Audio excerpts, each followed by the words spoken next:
बयस अनुसार पिलांकर उच्चता ठीक भाव में न बढ़िले भारी चिंता मड़ी बसे।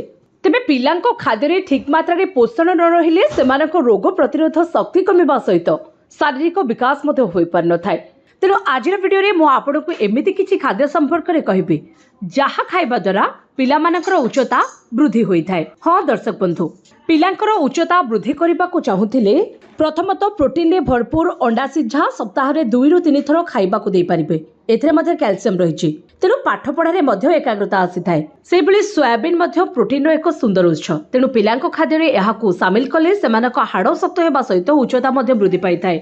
ओट्स एवं आलमंड मध्ये पिलांको हाइट बढ़ाइबारे सहायक होइथाए। स्ट्रॉबेरी ब्लैकबेरी आदि विटामिन सी एवं एंटीऑक्सीडेंट रहिछि, तेणु एहा पिलांको उच्चता बढ़ाई थाए। या सहित डाली मध्ये पिलांको उच्चता बढ़ाई थाए। तेणु सबु बेले खाद्य रे डाली मध्ये शामिल करबा उचित। सेबले पिला मानको पनीपरिबा सबु बेले खाइबा दरकार। पिला माने पनीपरिबा खाइबा को पसंद करू नथिले मध्ये केतेबेले सेमानको सैलेड हो किंबा पनीपरिबा रे सेमानको पसंद आसीबा भली रेसिपी बनाई कि खाइबा को देबा उचित, जहा उच्चता वृद्धि रे सहायक होइथाए। सेबले प्रतिदिन राति रे उषुम क्षीर रे चिमुटाए हळदी मिसाई पिलांको पीबा को देले एहा पिलांको शरीर पई औषध भली काम करिथाए। काहेकि ना क्षीर रे थिबा खाद्यसार हाड़ एवं गंठी को शक्त करिथाए। सेबले विभिन्न प्रकार फल एवं तार रस बा जूस पिलांको दे पारिबे। फल रे थिबा विटामिन एवं मिनरल शरीर रो उच्चता बढ़ाइबारे सहायक होइथाए।